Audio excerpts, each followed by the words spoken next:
Bien, este es el último bloque. Contentos, insisto, de permanecer con ustedes. A ver, la CFE, la Comisión Federal de Electricidad, es la culpable de las fallas en el suministro de agua potable. Factor común en toda la República, ¿eh? Amador, te escuchamos. Y bueno, Teo, vuelven a salir esas rencillas entre comisión, bueno, entre lo que viene siendo la COMAPA y la Comisión Federal de Electricidad. Ahora las declaraciones donde están culpando a la CFE de fallas en el suministro por cortes en el suministro de energía ocasionados por la caída de cuchillas u otra falla de la Comisión Federal de Electricidad ha provocado la suspensión en el suministro de agua potable. Pues esto lo explica Eliseo García Leal, el gerente de la Comisión Municipal de Agua Potable y Alcantarillado. COMAPA estableció que si no se registrara la falta de energía y se tuviera de manera permanente el suministro de los 1.250 litros por segundo, el 90% de los usuarios del servicio tendrían el líquido, aunque sea por horarios. Y bueno, los cortes de energía descontrolan el tanteo de agua a la ciudad, dado que hay ocasiones en que se deja sin abastecer algunas zonas por espacio de varias horas, tomándose en cuenta que en ocasiones el personal de CFE tarda en restablecer el servicio. Y pues bueno, ya vuelve a salir estas rencillas o estos señalamientos por culpa de la Comisión Federal de Electricidad, se está teniendo las fallas en esto del tanteo del agua en la capital del estado. Pero mire, es factor común en toda la República Mexicana. ¿Por qué? Porque el bombeo del agua, obvio, depende de las propias bombas y estas del suministro de la energía y esta de que la Comisión Federal de Electricidad no lo corte porque hay retrasos en los pagos. Y estos pues, dependen lógicamente de que la gente que consumimos el agua paguemos oportunamente. Y bueno, ya si nos vamos a la otra parte, la carencia ante la sequía del vital líquido, pues complica todas las cosas, ¿no? Porque dejamos de pagar y siempre hay molestia. Hemos hecho votos y llamados en donde consideramos que específicamente en el tema del agua y de la salud, en especial hospitales, eh, públicos, por supuesto, que el dinero que se gana en los hospitales privados es no suficiente, de sobra para pagar sus insumos. Pero en el caso de los hospitales públicos, escuelas, por supuesto, y en el suministro del agua potable, debe de encontrarse una alternativa en donde nunca se deje de abastecer el vital líquido como tarifas especiales, tarifas anualizadas, cálculos que le permitan a los municipios conforme a su población el poder garantizar este servicio. No se trata de que la Comisión Federal de Electricidad pierda dinero, pero tampoco puede convertirse en el verdugo permanente, no de los comapas, ¿eh? Es lo menos importante, de la población en general que se queda sin el suministro de energía eléctrica.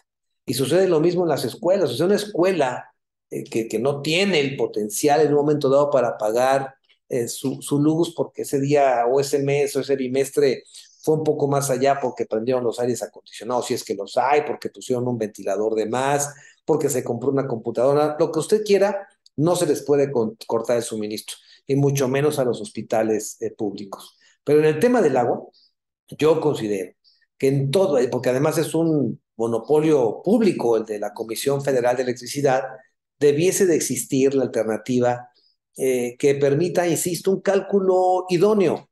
A ver, Matamoros, si tú tienes tantas habitantes, vamos a hacer y a buscar un factor de acuerdo a las tarifas y a la forma de vida y vas a pagar, no sé, 5 millones de pesos al año y tienes oportunidad de pagármelo en las siguientes cosas. Pero de otra forma, estos montos se van a 15, 20, 40, 50 millones que son inalcanzables. Entonces, siempre se le debe a la comisión y siempre está el fantasma del corte de la electricidad. Y otro asunto vergonzoso, lastimoso, es el tema de las viviendas abandonadas en Matamoros, Reynosa e inclusive en Altamira. Sí, financiadas por el famosísimo Infonavit, por el Instituto del Fondo Nacional para la Vivienda de los Trabajadores, pero al no tener servicios cercanos, estas han tenido que ser abandonadas. Tema que hemos abordado en varias ocasiones, Amado. Y bueno, tengo más de 30,000 casas abandonadas. Esto, pues bueno, el Infonavit, el Instituto del Fondo Nacional para la Vivienda de los Trabajadores, Infonavit, eh, no ha terminado de abatir el rezago. Por lo menos 30,000 casas que por diversas circunstancias fueron abandonadas por los acreditados. Son viviendas que desde hace 2 o 3 años se encuentran en esas condiciones. En municipios como Matamoros, Reynosa, incluso Altamira, susceptibles de inundación, alejadas de instituciones educativas como falta de seguridad, entre otros aspectos por los que dejaron de habitar. Con esto lo confirma Horacio Cortázar Salazar. Y pues bueno, el delegado de Infonavit de Tamaulipas reveló que aun cuando los días se, aún en cuanto todos los días se recupere este tipo de casas, quizás por la misma cantidad elevada no se han podido recuperar las viviendas y en algunos casos remodelarlas para volver a asignarlas a sus acreditados o a alguien que requiera de ese tipo de habitaciones. Para eso hemos implementado 3 programas, uno de ellos enfocado a zonas con más densidad poblacional y por ende vivienda, donde se trabaja con organismos como la Secretaría de Desarrollo Agrario, Territorial y Urbano, como con los ayuntamientos. Por esto lo explica. Fíjense nada más, casas abandonadas en plena necesidad, no es justo. Vamos a escuchar el comentario a tiempo, don Teodoro Rentería Arroyo.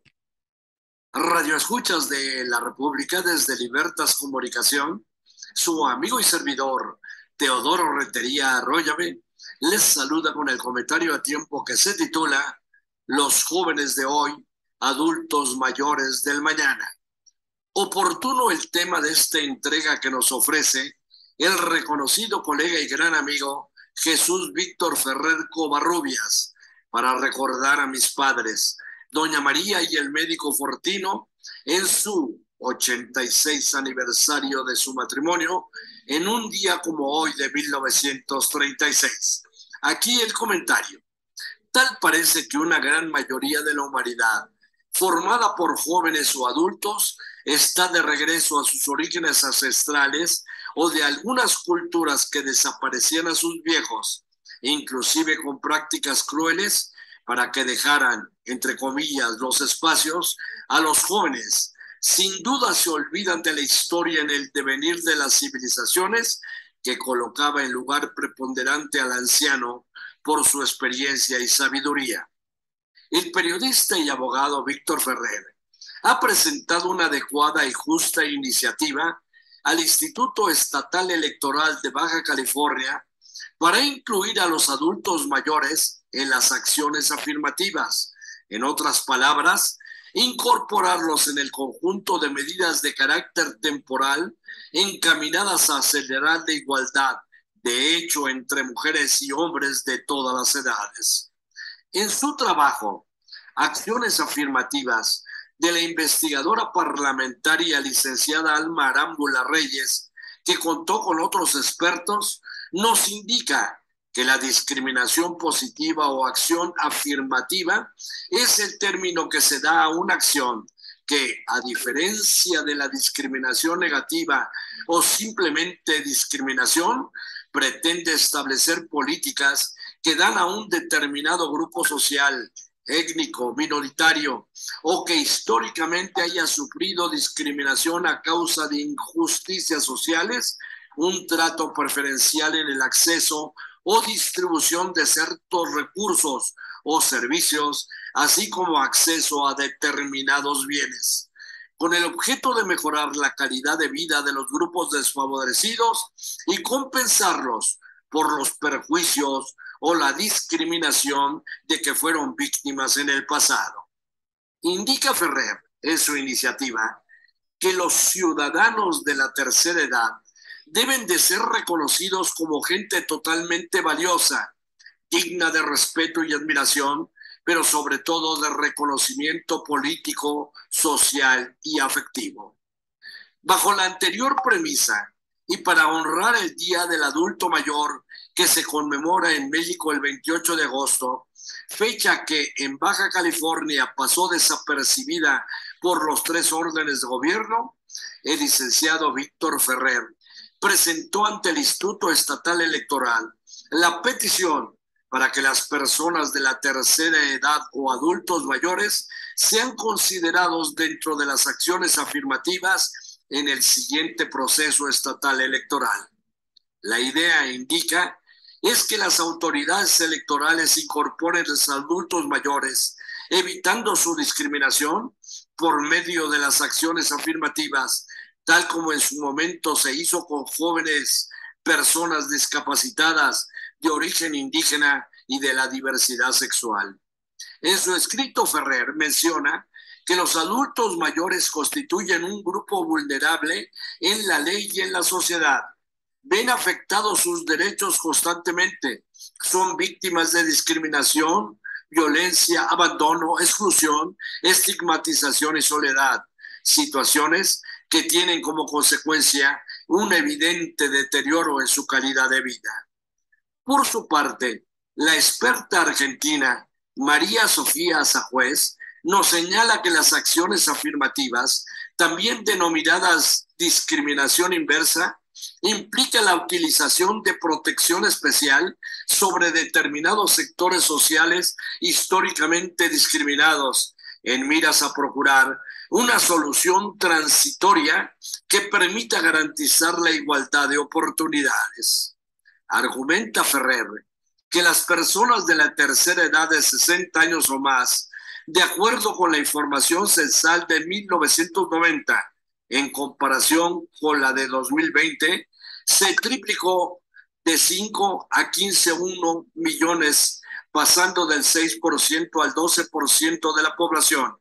En Baja California corresponde el 9.4% de los 3.769.020 del total de habitantes de la entidad.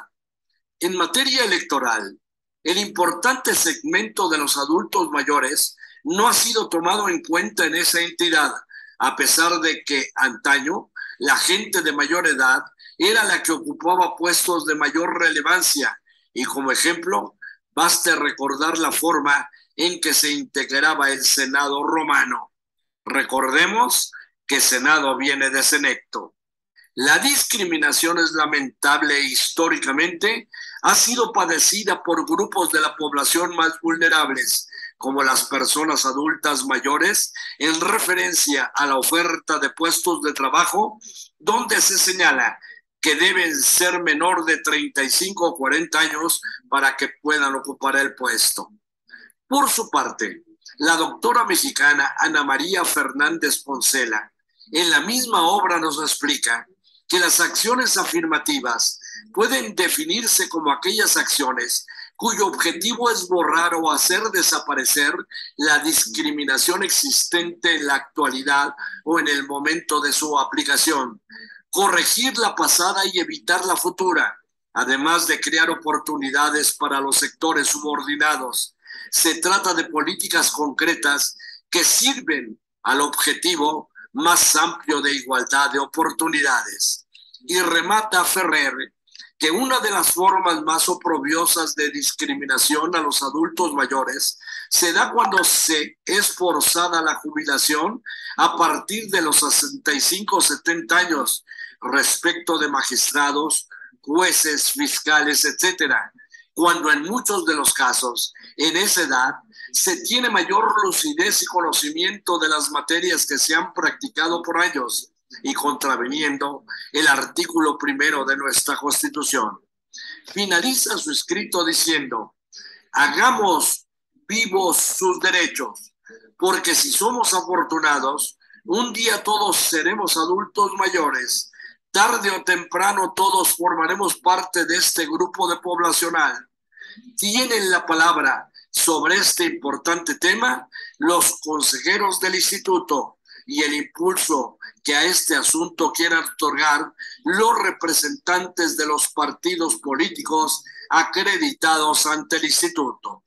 Totalmente de acuerdo. Y miren, yo siempre he advertido que aquellos que ven en la vejez sinónimo, senilidad, eh, una posición directamente con la falta de adiestramiento, de destreza, que por la propia edad se va perdiendo la movilidad, etcétera, y que tratan de erradicarlos inclusive de las tomas de decisiones o hacen de la vejez la burla, a pesar de que ven perfectamente las capacidades de las personas, pues solamente recordarles, ¿no? Que si bien llegan a la edad que hoy critican y que algunas características que ellos consideran ya son inapropiadas para desarrollarse en grupos sociales o en público o en organizaciones gremiales, pues bueno, si llegan a la edad,